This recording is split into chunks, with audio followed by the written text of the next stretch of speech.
I'm Daniel Ziblatt. I'm a professor of government at Harvard University. I'm at the American Academy this semester as an Axel Springer Fellow.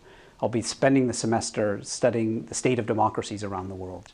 One of the major threats to democracy today is not generals and military coups, as we often experienced in the past, but rather elected authoritarians.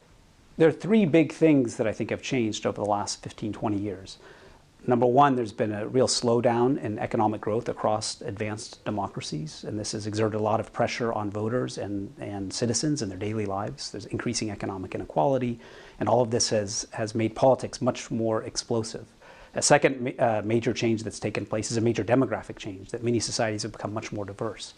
And so these two factors together create a kind of combustible set of raw materials.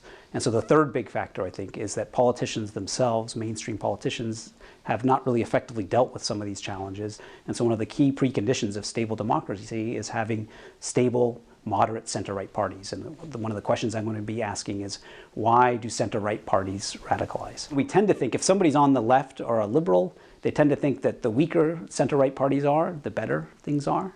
But it turns out democracies require alternations in power. So one needs actually, in fact, a stable, moderate, center-right party for democracy to be stable. I mean, I think the historical record is pretty clear. There was a period where we thought democracy was the only game in town. But it's clear the number of democracies in the world has begun to decrease since in the mid-2000s onwards. And so democracies, again, new and old democracies, face fundamental challenges which they haven't faced since arguably the 1920s and 1930s. And so it's really important to draw upon historical lessons to try to understand the period in which we're living.